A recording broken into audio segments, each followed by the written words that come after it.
Hello everyone, welcome to this webinar, which I think actually is the last webinar I'm giving of this academic year before the summer, when I'm going to try and attempt to completely switch off and massively fail.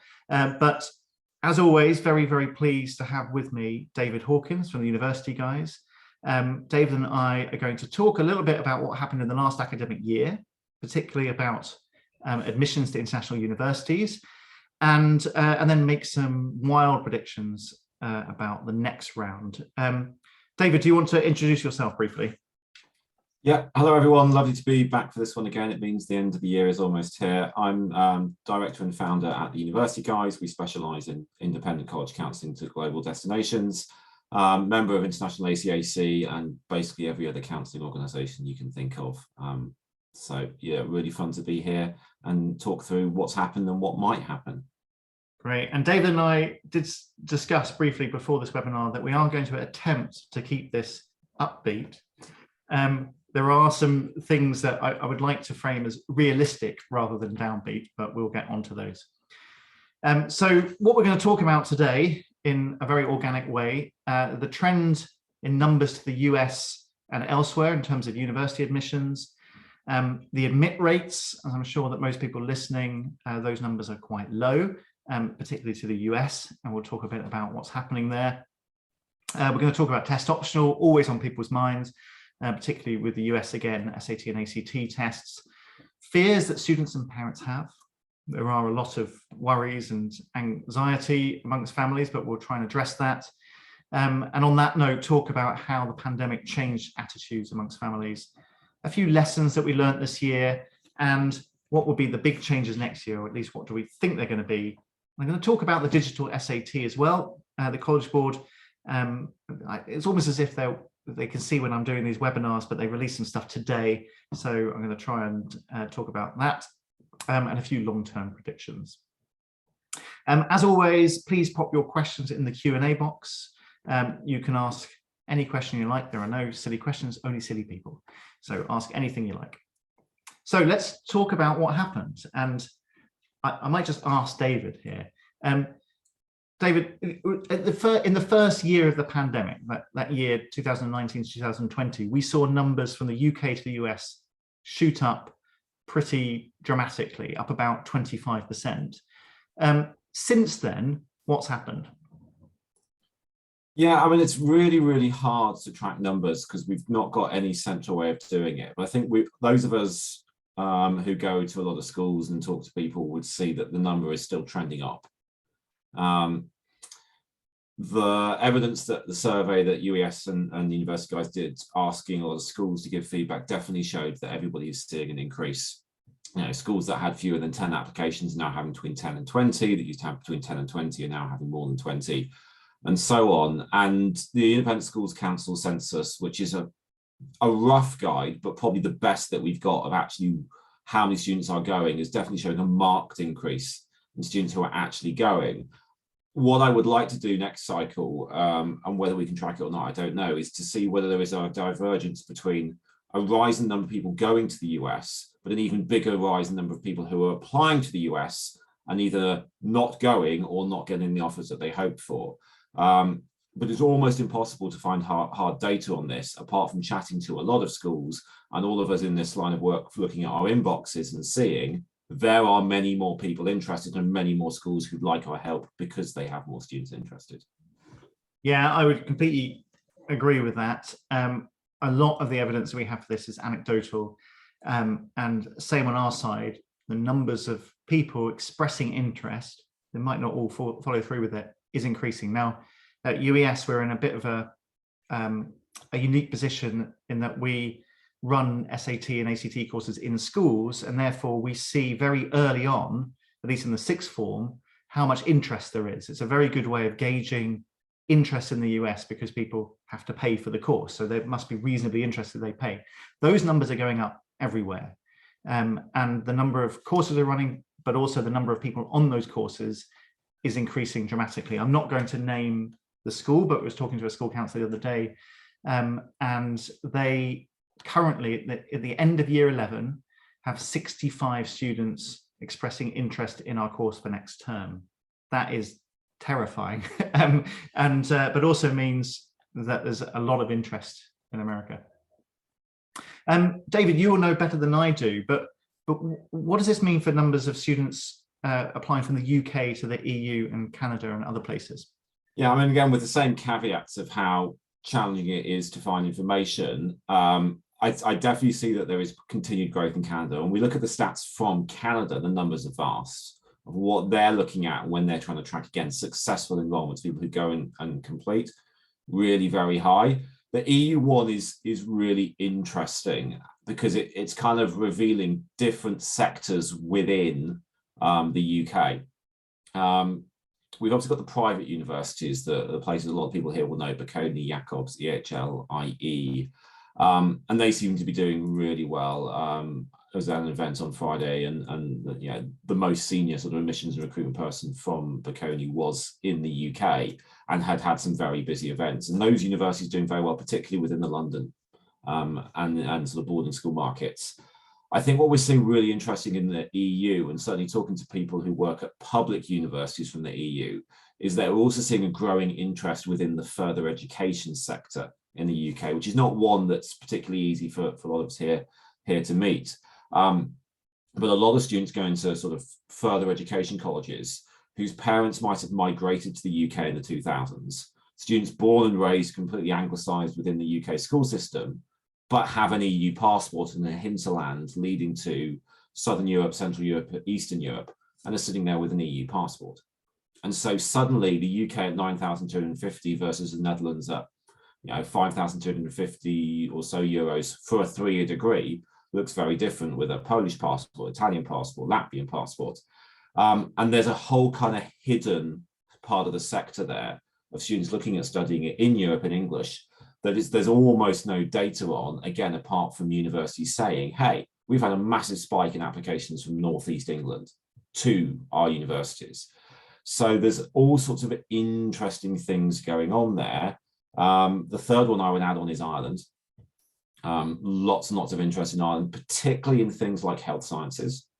Those of you on the call now who do UCAS as well as international applications will be aware of just how bonkers it is to get into medicine, dentistry, vet in the UK right now. 5 medical schools in Ireland. Yes, it's still competitive, but not possibly as not quite as competitive as UK might be, and more people looking at that as well. So I think when we see this growth of international applications, one of the challenges is it's not the same people going to the same places. Every school has a different demographic. Students are looking for different kind of things. And so that idea of maybe I'll have 2 students applying to Ireland before I didn't have any, and suddenly I've got 6 looking at Italy, was before I might have had 2, is also complicating the factors here. And you mentioned Netherlands. One of the big things we keep hearing about the Netherlands is the lack of housing available. How is that affecting people's thoughts about applying to the Netherlands in particular?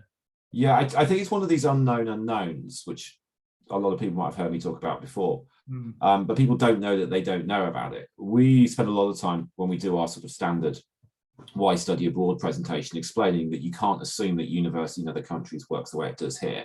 One of the examples we use is you can't assume that universities are residential. Public universities in Europe typically don't provide accommodation. And because of the idea of legal access, if you've got an IB diploma or 3 Cs at A-level right subjects, you can go to most Dutch universities. You're in legally, you have to be. And that does lead to accommodation issues. And people naively assume that, well, there'll be somewhere to live, and it isn't always the case. But I don't think people know that when they start in the process. And so that can be quite challenging. And the politics of that within the Netherlands is always quite interesting, but there's not really a lot they can do. If you have an equivalent of a Dutch academic high school diploma, the VWO, you have to be admitted. And it's not their job to find housing, so you kind of need to get on with it. But it's full on, really. It's challenging. Interesting. Okay. Now, I mean, we've talked about the numbers going up. And most people, as I said on this call, will know that the admit rates at, I'm putting top in inverted commas because I don't really like using that term, but at the very popular universities, particularly in America, those admit rates have gone up, and we're seeing more people on wait lists. Sorry, admit rates have gone down. Wait lists have gone up. this obviously was in part due to the sheer number of people applying and that increase in 2019 to 2020. But I mean, again, slightly anecdotally, the admit rates in the last round have been very, very low, even lower. What do you think about this, David? And do you think there's going to be any change in that respect? Yeah, I mean, with admit rates, it's only for the US, we're in a sort of vicious cycle here, and it's, you know, I'll try and be upbeat, but it's difficult because everyone, you know, knows that there is just an obvious human reaction to it. If before you could say, well, I'm applying to 8 colleges, and of those 8 colleges, I can look at them and I'm happy with, you know, 3 ambitious ones, 3 likely ones, and a couple of safety ones. But those safety ones, you look at the statistics and think, actually, those safety ones are now quite hard to get into. Well, maybe then I need to do 3 and 5 and 2. Well, suddenly your list got bigger, and then the next cycle becomes harder. And the best example of this is Northeastern. You know, I think we were all absolutely flabbergasted when Northeastern reported a 7% admit rate this year.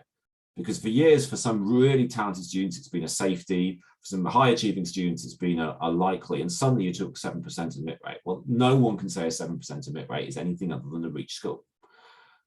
But if Northeastern's now moved up into that category, then maybe people who had Northeastern as a safety now need to add another 4 or 5 schools. Now, those 4 or 5 schools are suddenly going to see their application numbers increase, and therefore the corollary, their admit rates decrease. And in 3 or 4 years, they might be sitting at, it was a safety, now it's a likely. And we all have to do our jobs as advisors to counsel students around that process. But all it means is if you want to go to the US, then you have to add more colleges to your list or play the early game very carefully. And it just means that same number of spots, more applicants, admit rate is going to decrease. And it's, I don't quite see how that ends really until maybe the US changes the process and we have a whole different way of doing it. No, I completely agree. It's an eternal problem, and one that gets worse and worse each year. And I think part of the problem is that although people are kind of expanding their lists, they're not expanding them at the same rate that people are applying to those universities. So the admit rates go down and down. You know, the thing that would solve it is that, you know, if everyone was quite happy to apply to any one of 300 universities, then it would get much more spread out. But people have in their mind, particularly internationally, the name of a university and think, well, I've got to apply to there. Now that changes, and that the name brand of those universities widen over time, but not at the rate at which people are applying. So it is a problem, but I think let's look at the positive side of it if we can. At least it does mean that people are considering more universities, and universities that we've always known are extremely good finally are getting recognition for it, at least on this one weird metric. We can talk about what students should be doing to try and mitigate against this in a bit, but for now, you mentioned a few of those colleges, David. Do you want to give some other examples? You talked about Northeastern. I think the one that often surprises people is NYU, which is obviously a very good, famous university. People used to think of it not long ago as a kind of match university. It is really, really extremely difficult to get into now. Yeah.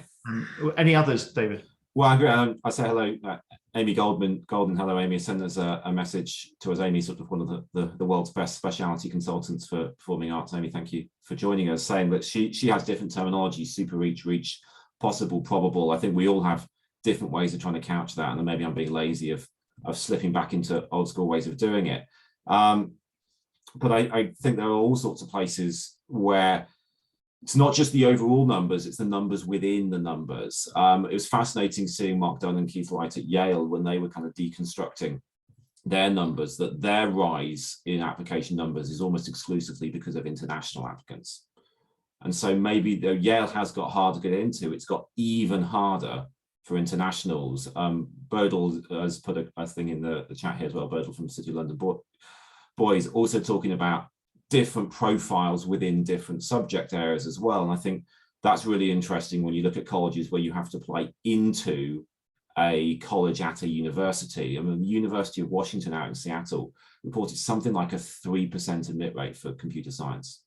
Whereas overall, it's not going to be that selective. But I think those who've gone really focused into a business school or an engineering school or even computer science have found that really, really tough. Computer science is hot right now. UK universities are saying the same as well. Computer science is a really hot thing to go to. A lot of very talented students with very high grades. But you might find, let me use Purdue as a good example, not quite the most well-known techie school in the US, but a really great school. But a lot of students might think, oh, well, it's going to be my probable, my safety, however we want to call it, because of where it is in the US. It's in Indiana, so maybe we won't look at it. But you want computer science or engineering there, that's tough. You want brand management for fashion, might be a bit easier. So it is this idea of there's the headline figures, but then there's the breaking of international and domestic, and there's if you're applying into a different school. You mentioned NYU. Tisch, tough. Stern, unbelievably tough. Steinhardt, tough, but not quite as tough, depending on that. And we have students this year with different grades. Students with straight A's getting into bits of NYU, students with 4A stars not getting into a different bit of NYU. So it's really complex. Yeah, that's a really good point. And thanks, Bodil, for your message there. I think that wider point you made about students who were not as focused faring better because they're looking at different schools within the universities is a good one. I think also what we saw is that students who are not quite as at the top with like A-level grades or IB grades actually tend to do better, and that's because they're not expecting as much. So I think the problem is that in the UK particularly, we're so focused on grades, the things that get you in, that if you're a straight A-star student, you're saying, well, I've got my A-stars, I should be getting into one of these top universities, so those are the ones I'm going to apply for. But students who are not quite at the top there are much more willing to look widely at the universities and therefore actually end up doing better. So it's a really interesting picture across the board. But let's move on to one of my favorite / least favorite topics, test optional. This was obviously the big story at US colleges during the pandemic. And just to set the scene for anyone who is new to this, before the pandemic, a lot of colleges and most colleges that students from international countries were applying to had to take the test, the SAT or ACT, particularly at those big famous Ivy League universities and similar. That changed during the pandemic because, of course, people couldn't take the tests, and therefore the colleges said, well, okay, you don't have to submit a score, but you can if you want. Now, some places have taken this further, have gone test blind, and you no longer can submit a score, at least for admission. And the picture across the board at the moment is that many universities are continuing this policy for the moment to see how it goes, and are going to address it or review it each year. Some colleges have gone back to requiring them, just to say which ones they are. MIT is the big one. Georgetown pretty much requires the tests. And there are some state universities that do require them at the moment. Georgia, Tennessee, and Florida, the state universities there require them. David, any ideas about whether more universities are going to start requiring them again, or whether it's going to move back the other way? The headline news is that MIT are requiring them again. And Georgetown, which was still through the pandemic, basically saying we require them unless you've got a pretty decent excuse, have toughened up their language, which is basically no, Georgetown now requires them. Unless you only had one test date available to you and you were ill that day, Georgetown also wants you to test. So we're seeing a little bit of movement back. But I think the biggest trend with this is that it is complex. And I don't want to sound like a broken record on this, but this is why the US is such a carefully thought through process for making applications, because we are seeing that there are different students applying to different colleges and different parts of colleges where it can work differently. I like the fact that it's complex, because I think it really shows in really stark terms to a student from a UK school who sees these tests as entry requirements that applying to the US is not as simple as you think it might be, because you're going to have to figure this out of am I someone who is going to be helped or hindered by going down the testing process? But it really is now getting to the situation where you've got to know a lot about the policies of different colleges before you can figure it out. You add into that the factors you're going to talk about the SAT changing as well. It again just makes it really, really obvious that this is not as straightforward. These are not entry requirements. And so understanding a bit of data, like the colleges, and they have to declare this stuff on their common data sets each year.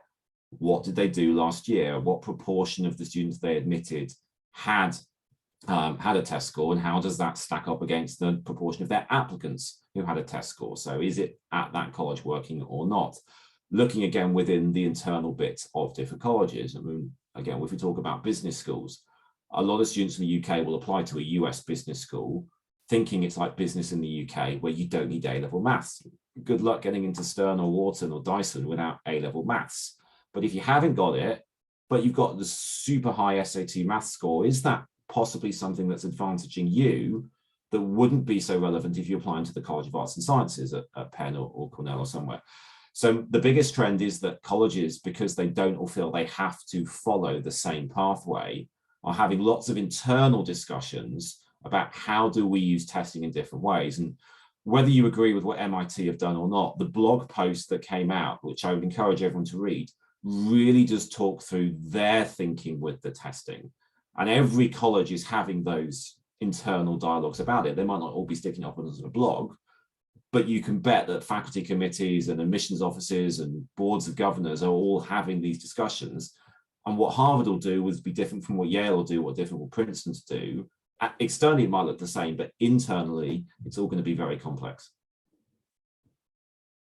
Yeah, quite right. And even as a company that does a lot of work on helping people through these tests, a big part of our conversation with students all the time is, should you really be doing this? How much should you be doing it?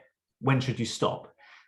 Because, as you said, David, there are other considerations about what you should be doing to improve your chances at certain places, and should you even be submitting the score at all. There are certainly cases where it really helps, and those cases might be where there are like gaps in students' academic records. Having an SAT or an ACT score might provide a bit of evidence there. And there are certainly some areas where we see a bit more correlation between scores and admit rates. Always careful to say correlation rather than causation there. But it is a complex picture, and certainly one that is easier dealt with if students start early. I think the big problem is that some students just don't know that they're going to be applying to the US early enough. They might even be starting this time of the year, going into year 13 after the summer, and they're thinking, oh, I need to do a test. Well, that might not really be a good idea, because there might be much better things to do with your summer in order to improve your chances of getting into those places. So it's very complex, very hard for a student to research on their own when they're new to this. And that's why it's really important to try and get to them early and help them as much as possible. And on that note, what should students be doing? Well, it depends. It depends on what they're aiming for and where they're aiming to do it. But I would say don't make easy assumptions. There's a question that's coming to the chat just asking a question of what is the admit rate to a particular university, and I'd say it's, in the nicest possible way, it's quite a simplistic question for a very complicated factor. And the biggest challenge with the US stuff is that every other system in the world has kind of very clear answers. We go to this website, we find this information, and here it is. The US is not like that. But if you're not from there, you're not embedded in doing this, you think you should be able to find an answer. And so what we've got to understand with the US is what students should be doing is investing time, figuring this out, understanding the process, looking at the data, looking at the common data sets. And I know that's just completely crazy to think about because students are busy and should have lives and stuff, but that is the reality here. You've got to stick your head into this game because it works differently to other parts of the planet. Okay, let's move on to, well, let's go deeper down into this rabbit hole here. I want to talk a bit about the kind of fears, and when I say fears, I mean the concerns and anxiety that parents have quite rightly about this process. I mean, let's not forget, the reason parents get anxious about this is because they're worried about their students or their children rather, and what they're going to be doing with their futures, especially when all they see is just the sheer competition everywhere. Did you notice, David, any changes in attitudes from families during the pandemic about universities? I think that it definitely has, but I think it's part of longer term trends. And there's some sociological studies on this kind of stuff, a lot coming out of the US. And Paul Tuff's book, The Years That Matter Most, which some of you might see behind me, is well worth reading on this. That though we still have very significant numbers of first generation families going to university, where the applicant is the first in their family to ever go, we're also starting to hit in many kind of developed economies very high saturation rates of people going to college. And so we end up with this situation, whereas for many families, it's no longer the case that my child going to university, in fact, almost any university, is a massive step forwards. It's the flip, that if my child doesn't go to a university and doesn't go to a university as good as the one I went to, then our family is going to slip back. When we see all the news around the world that's scary and we're in our echo bubbles where bad news sells and good news does not, then that anxiety can really be there. We've got to go to a good university. I think that's probably the biggest area of disagreement I have with most parents we talk about. That what I define as good and what they define as good can sometimes be miles apart, absolutely poles apart in terms of this kind of idea. And the pandemic leading into war, economic concerns, fuel issues, all that kind of stuff has just heightened this idea of the world is not as stable a place as perhaps we thought it was. And therefore there is so much more pressure that the security is my child must get this place. I don't think it was that before. And I think maybe what we're in a situation is now is it's not the case as it is now. Nice English private school into Russell Group University did not equal job security for life. But I think a lot of schools sold that was the case, and therefore parents bought it because it was quite reassuring. We're definitely not in that world now.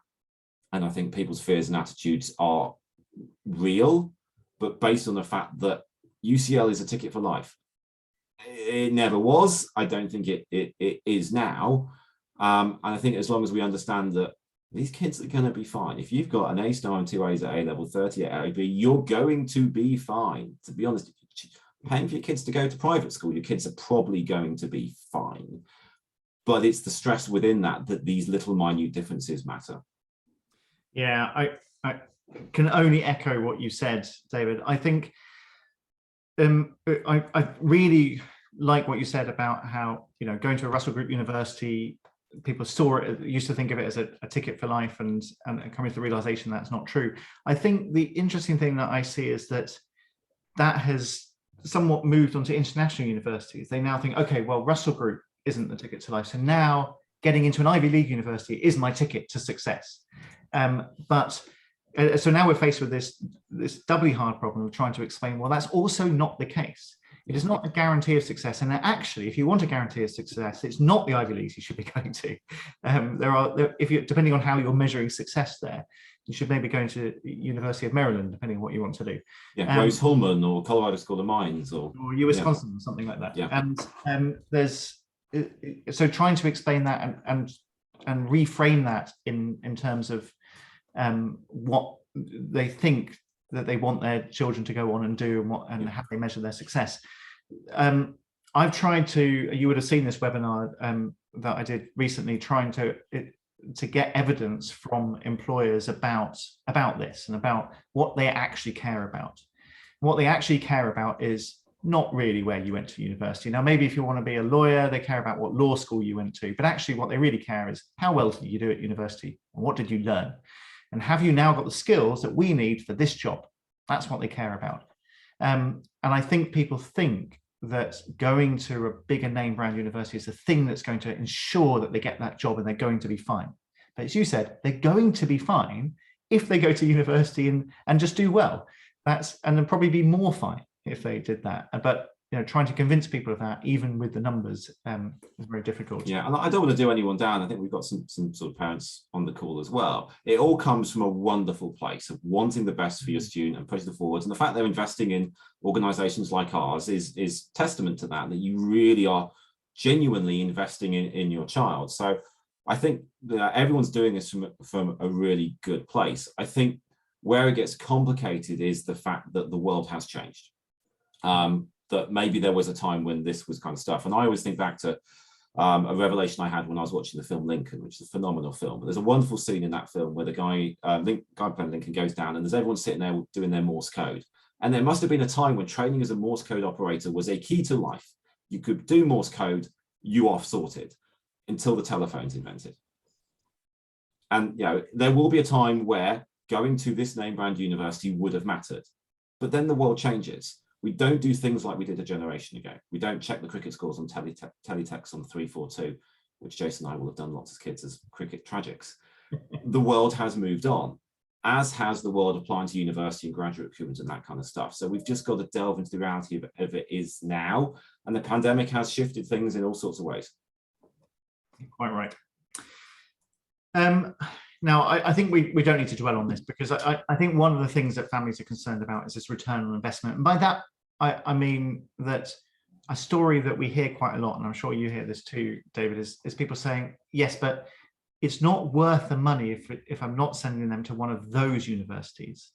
And I think what they really mean is, like, is it actually worth the value? Do they get that much more by going to that name brand university?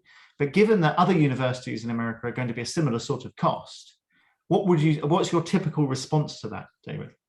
Yeah, so I get entirely, and I'm not massively far off from my eldest child going through this process. And you start to think about it, it's a pile of money going to the US compared to publicly funded systems that you can have access to in the UK.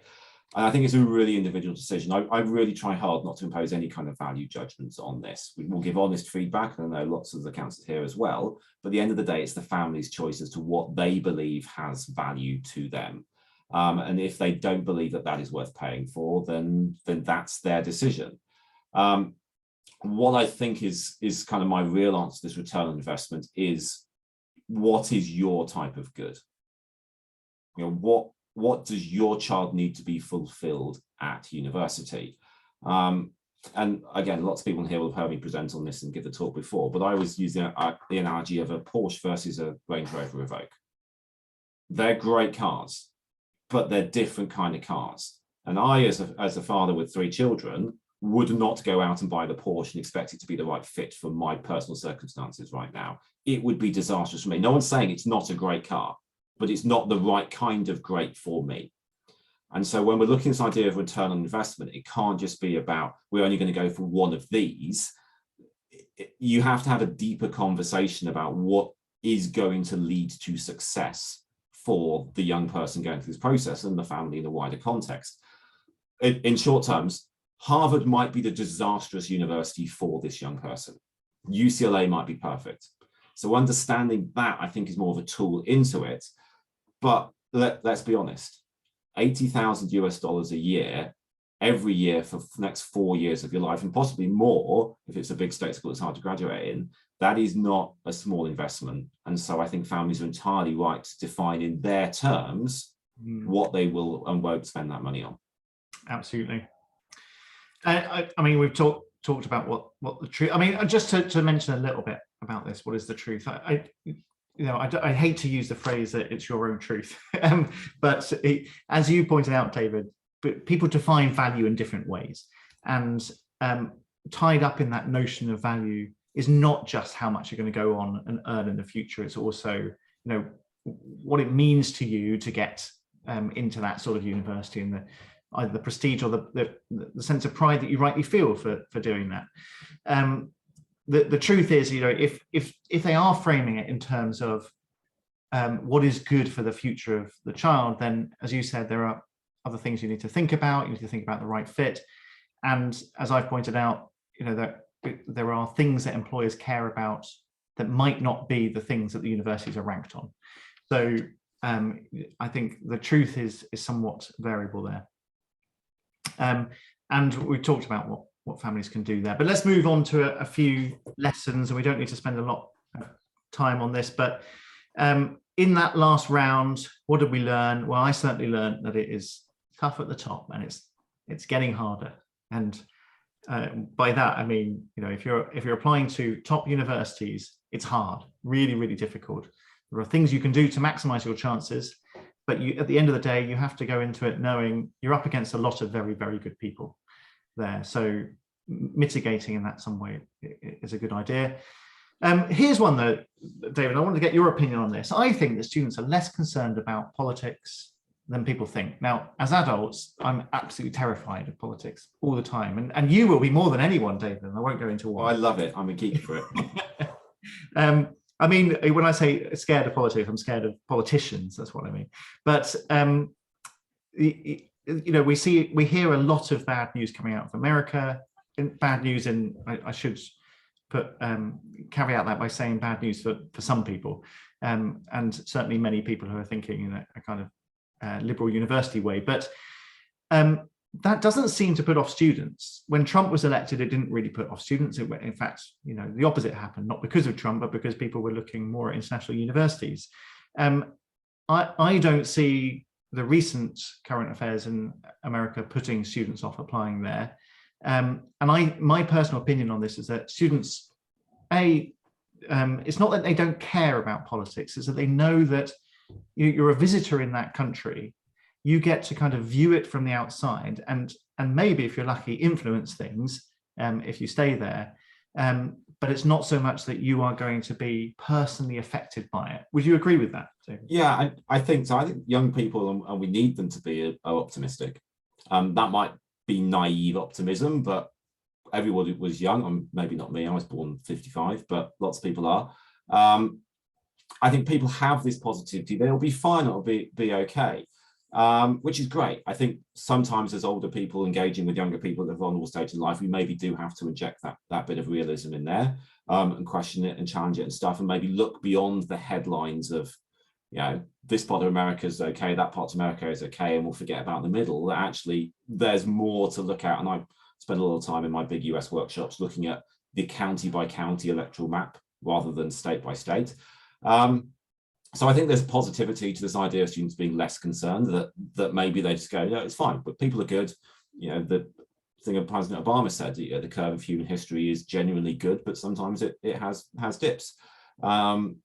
But also maybe they're also a little bit naive about this kind of stuff. I mean, when we look at that Independent Schools Council data, you know, one of those few bits of hard information we have, half of all students from UK independent schools who leave the UK for university go to the US. As the proportion grows, it's still half. Whether that's naivety, whether that's people think it's going to be fine, it's still there. We'll have to see. And numbers are not decreasing. The only numbers that are decreasing are the admit rates. Everything else is not decreasing. And by that I mean the numbers of people applying, as you said. I thought at the beginning of the pandemic, when we had that sudden increase in people applying, that maybe it was because of the test optional thing. Suddenly people were going, okay, I can apply, so I'll put an application in. But we haven't really seen that. And the evidence for that is that actually just as many people are taking tests.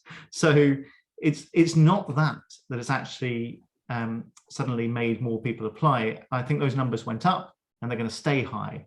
They're not going, I mean, they are going up, maybe not as steep as they were before, but those numbers are certainly not coming down. Big lesson. Okay, I'm going to talk a bit about the digital SAT because, as I said, the College Board's released some information earlier today. For those of you who don't know, the SAT currently is on paper.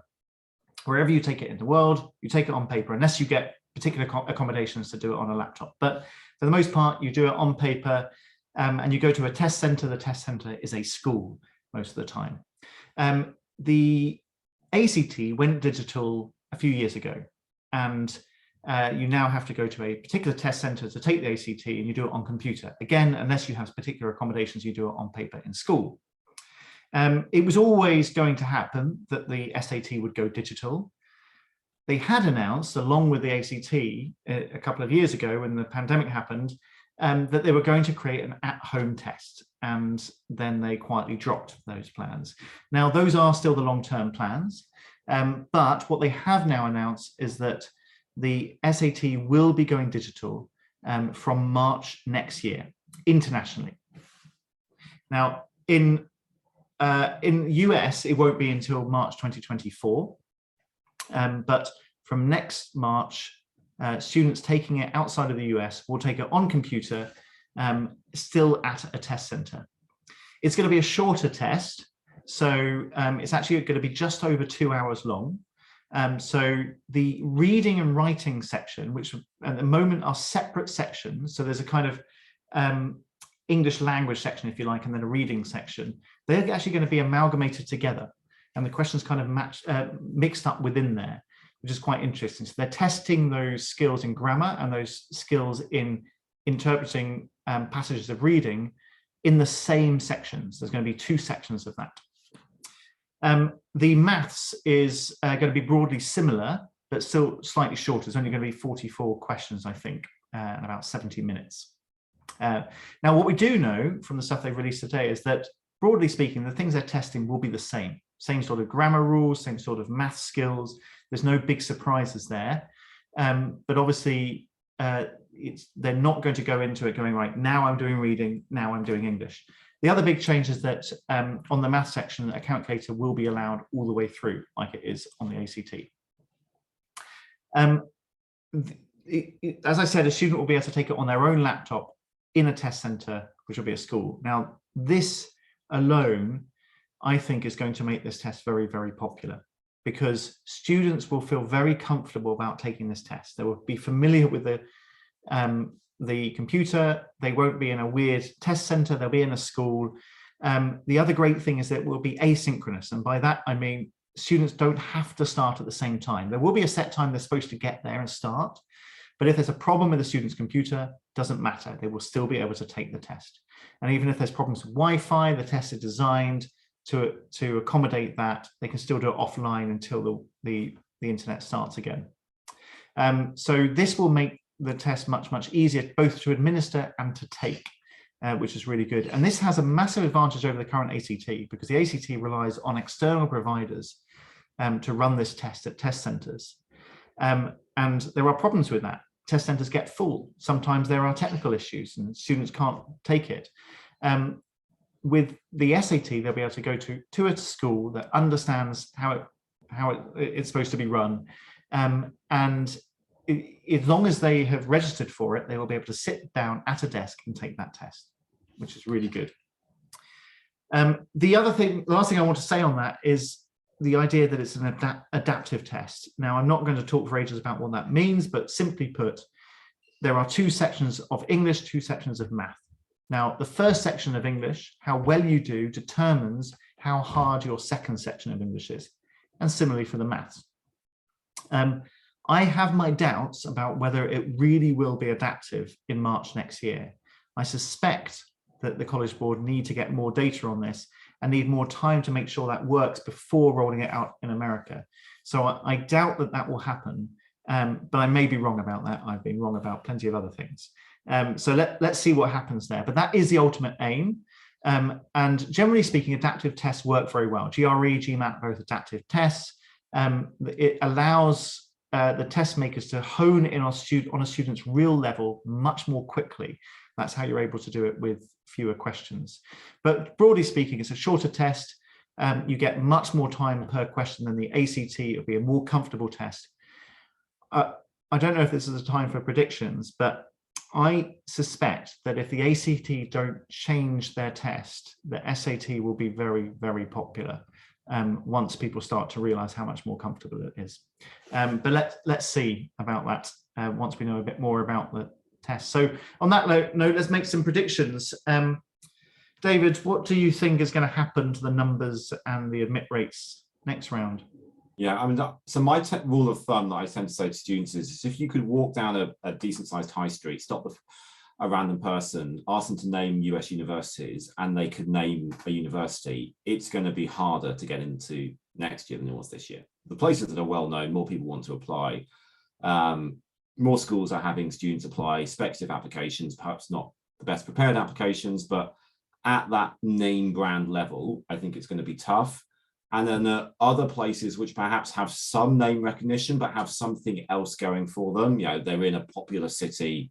They have a strong connection to the UK. They spend a lot of time here. I think those places are going to start to see that trickle down thing, that northeastern effect. But I also think we're going to see the flip side of that, that there will be a lot of places which perhaps historically might have been harder to get into for various factors, including the sort of healthcare challenges that Amy's mentioning in the chat, are perhaps going to be the other way around, that there will be really good colleges in parts of the States that perhaps are easier to get into than might be. I think, if people are looking to delve into the detail here a little bit and look at it and perhaps looking for value in the market, then there will be some colleges that actually think their outlook and pull for various factors beyond their control might look weaker. And I think if your college is in parts of the US where perhaps abortion is already illegal or is going to become illegal, there might be some value there. Now, is that the right way to approach the process? Again, up to a family to decide. So I think we're going to see a kind of two different worlds become solidified. I mean, lots of people, so there's John Birkenstadt and Jeff Salingo, two excellent observers of US higher education, always say most students get into every university applying to. If you look at the whole of the people applying to America, most students get into all the universities they apply to. But in our kind of market here in the UK, people only want to go to a certain batch. So one level, I think, is going to become much easier. To be honest, if you are 3 Bs, 32 IB, a BTEC and some A levels, everybody wants you. If you are one of those excellent students with super high grades, it's going to be really, really challenging. Yeah, exactly. And what about longer term? I mean, it's hard enough making predictions just the next year, but longer term, I guess the things that you said, Amy, in the chat, and you've been mentioning, David, about the trends in politics that are now affecting healthcare and LGBT rights in America, they might have effects that we just are not sure about yet. But in terms of the longer trends, can you make any predictions about not just America, but also EU, once we finally maybe sort out all the implications of Brexit, what might happen in terms of the movement of students? Yeah, so there's obviously huge amounts of demographic challenges around the world. And if you read the Open Doors reports, you can see different countries having huge amounts of young people. We live here, on a small wet island on the edge of Europe. And yes, it's home and it feels wonderful to us, but we're a little piddling part of the global market of numbers of international students. And I engage quite a lot with India, as lots of people know, and very involved in the IC3 movement. And the scale there is just completely different to here. So in terms of long-term implications for international students, I think there is a lot of movement, a lot of churn at the moment. Are we at the end of an era where America was the place? Now, that was where we had to go to. It has a huge amount of worth and value. I think universities are excellent, but are other places becoming more interesting? Certainly, the amount of work that we've done at university, guys, with students looking at places like Singha and Beidar in China is gone from, we're lucky if you get one every 3 or 4 years to 1 or 2 every single year, wanting to look at that way. And is that going to grow? So I think there's those elements in there as well. What I would say in terms of we're trying to sort of give something concrete on what is quite a nebulous factor is that there are still great options for students who are prepared to be adventurous. Now, there might not be the same options. There might not be the ones that students start with. But a young person with the gumption to say, I want to do something different for education. I don't want to just follow the herd and go and study business at a UK university. That very fact itself means that you are going to have a wonderful journey. Now, where that might take you might not be where it did 5 years ago, but you're still going to be all right. And that internal drive to do something different and support from a family to do it means that you are going to have a really exciting life. There will be ups, there'll be downs, but it's going to work out. Yeah, 100% agree. And going back to what you said before about, if you're a 3B student, everyone wants you. I think, and maybe this is more of a hopeful thing rather than a prediction, but students will be more aware of the opportunities that they've got, particularly because, and when we look at the UK market, things are tough in UK universities. It's very hard to differentiate between students, and there's not that many places because there's not that many universities. Students start to look further afield and go, wait a minute, my grades that are considered reasonably average in the UK can get me to amazing places in other parts of the world. That's what I think will happen, and I think that's a really good thing. But I think that's a good optimistic thing to end on as well. Testing, I've already made predictions about this. I think that testing is here to stay. I don't think it's going to go away. I think there's a good need for it in some cases. I think things will change a bit, particularly because the test makers like the College Board, the ACT, are realizing that to appeal to test takers, they need to make it a more comfortable, easy test. And not easy test, I should say, but an easier test to take. Because going across the country to a test centre on a rainy morning at 8 a.m. is not the nicest experience, and it shouldn't need to exist. So my prediction for testing is that it will become more and more comfortable to take, and it will become at-home testing eventually. For that reason, I don't think it's going anywhere, because I think that there are plenty of universities that find it useful to look at that testing. California, I know, is an interesting case, but universities of California are planning on bringing their own test in a couple of years' time. Be interesting to see if they've got enough time to do that and what that test looks like. But anything else there that we've missed, David? Yeah, so I had two others that I sort of noted down in an idle moment earlier that I thought are just, perhaps, given that we've got a lot of advisors here, I think to be aware of. I think early decision is becoming an ever bigger part of this process than it used to be. And it's a real challenge counselling students here, particularly maybe those ambitious students who have Oxford or Cambridge on the agenda. Now, Tulane is a college which has gone over a decade into the early decision thing, and they have various ways of kind of gaming out students' intentions. But the statistics broke in the last 48 hours that of the 1,800 students that Tulane admitted last year, only 106 of those were from the regular round. So basically, if you didn't apply early decision in one of the two rounds to Tulane, you almost certainly weren't getting in. But when we see some other really good places are hitting 30, 40, 50, 60% of their classes coming in through a binding early decision agreement, that's becoming very high numbers. I think there's going to be a lot of debate about that in the profession, but certainly for the next year or two, students who aren't applying early decision and maybe aren't in a position where they feel they can apply early decision are at a bit of a disadvantage at a lot of the top most selective hyper elite, pick your word, colleges. The other one, and it's something which I think is a little awkward for those of us who are Brits and don't like debate really to deal with, is diversity. That I have a slide now that we talk about in our presentations we go to schools, which shows just some of the statistics from the early application round at some of the most well-known colleges.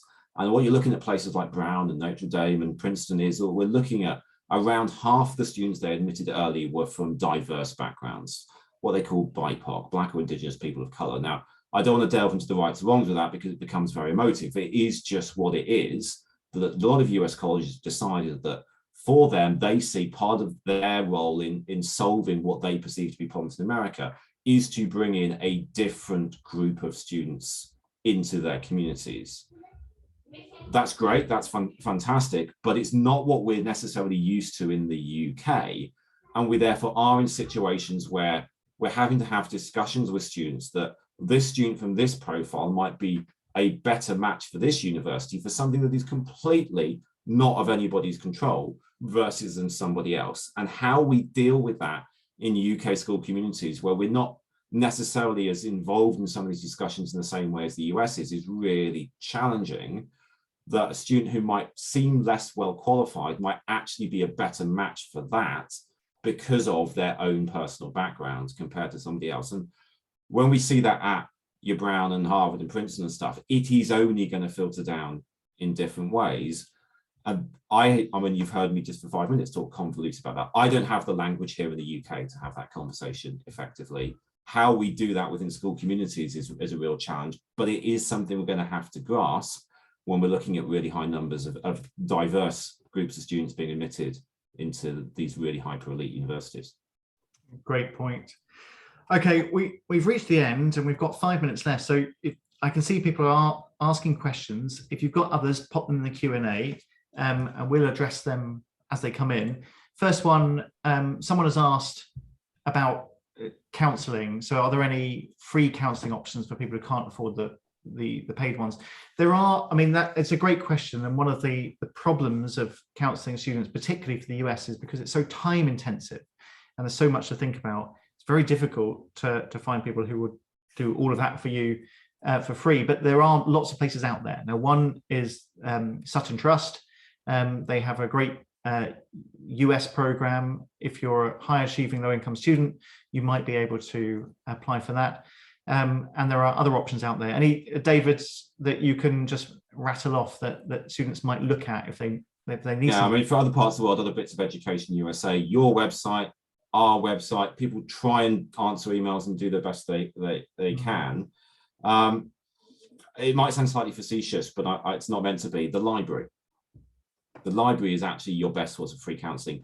None of this is rocket science. We may talk in terms and we do it, but a lot of us here, we have learned this. How have we learned it? Because there are free resources out there. And every year there's always a wonderful success story that makes the news somewhere of a student who has had no help whatsoever, apart from reading up on it. So if you're sitting here and doing this, hit the books. The bits that scares me is where people think they can get in without doing any work. Yeah, you can get in, you can do the work. And if you can't afford for people like us, and I'm sorry that we're not in a position where we can do it for free, hit the books, buy the books, get online, go to your library. If they don't have Who Gets In and Why, or the Gatekeepers, or Colleges That Change Lives, get them to buy it for you and then go and do that kind of stuff. Yeah. And the other thing I would say is that you can ask for help. A really good resource is college admissions officers. Now, what we would always recommend is you try and understand as much as you can first. But if you've got questions, you don't understand, how you apply to a university, or you've got some particular questions about whether that university is right for you, talk to the admissions officer, drop them an email. They will be glad to hear from you, and in many cases try and help you through that process. So don't think that they are completely off limits and that you can't talk to them. The people on the other side of the desk do really care about students. That's why they do it. So do look for help. And of course, talk to your school as well. There's another question here about high achieving students, great A-level grades, well done, by the way, want to apply to MIT for architecture. Is there any point? Well, there is a point. I mean, you could get in. I think the point of your question there is, David and I have been talking about how difficult it is to get into the really top universities. That doesn't mean that you should be entirely put off doing that. Clearly, people do get into these universities. The bigger point is, don't just put all your eggs into the MIT basket. First of all, make sure that MIT is the right fit for you, and then look for other colleges that are also a good fit for you. And think widely, because that will be the way to maximize your chances there. I don't know if you were the same person who'd asked that previous question, but if you need finance at university, then make sure you are really researching those universities carefully to understand whether or not they can actually give you money, because some just won't be able to and don't. So, I would take a slightly different angle on that question, and not answer it on the grades, but again, just an example to explain the complexity of that. Architecture is a degree where it's not just like my history degree, or even maybe Jason's maths degree, where governments don't really care. We just go to university to learn the stuff. No one came down and gave me a piece of paper and said, you are now a historian. Architecture is a professional licensure. Like, you have to have a government approved right to do it. Now, I don't know whether the questioner has the right to be in the US without a visa. If you go through the Bachelor of Science, Master of Science route to become an architect through MIT or any other US university, don't assume that qualifies you back in the UK. And also don't assume that when you graduate from university, you can automatically stay in the USA. So I would say, is it worth it? Unless you can say, like, I don't need a visa to be in America, then probably not, because you're going to end up with a very expensive degree that doesn't actually qualify you to be an architect back in the UK. Yeah, very good point. A lot of things to consider there with professional degrees. Another common one like that is law, where you have people saying, well, I could go to law school in the States. Well, yes, you might be qualified to practice law in the States then. Doesn't mean you have a job there. Yeah. And you might have to convert if you want to come back to the UK. There's a question here from Lonnie, who has said, what would be your advice for students who are putting their college list together, particularly with regards to that mix between aspirational, match and safety? I mean, how do you go about that? This is a very big topic, but how do you go about that, David, initially to try and widen that list from students? Yeah, so I kind of joke about this with families, but there's a serious to it. I say we need to build your college list from the bottom up. Like, everyone can focus on the dream, but let's focus on the worst case scenario. And my joke is, I need you to get in somewhere, because otherwise you're going to try and sue me. And people laugh, but they kind of get the point that we've got to make sure that we're not just focusing on the best case, we're focusing on the worst case. And if you can build your college list from the bottom up, we can raise that floor as high as it possibly can do, then the rest of it can kind of fall into place. And we're talking about a UK citizen, UK educated with good grades, then actually that's probably going to be your bottom option. And I always pick the University of Southampton. I don't have anything against the University of Southampton. I think it's a wonderful university. And a lot of people will be very happy at the University of Southampton, and most people who apply with those grades will get in. So if that's your bottom option, is something like the University of Southampton, then we can build up from there. So what to you is better in the UK at 9,250 than Southampton? What in the US is better to you at 60, 70, 80,000 US, or Canada at 20, 30,000 Canadian? And I think if my advice, and it's such a fundamental thing of what we do, is let's not just focus on the dream, let's focus on the worst case scenario, because you're probably not getting into Harvard, but you probably are getting into somewhere else. And let's make the list all about that.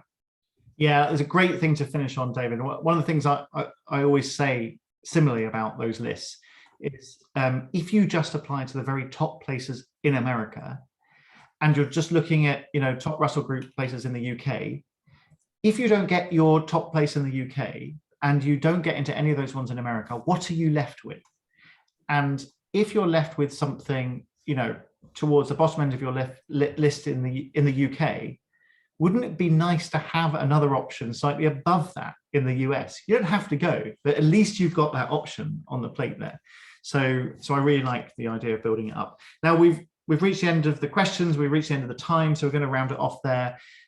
If you want to get in contact with us, there are our contact details, and you're always welcome to drop us an email and ask questions if you need some advice.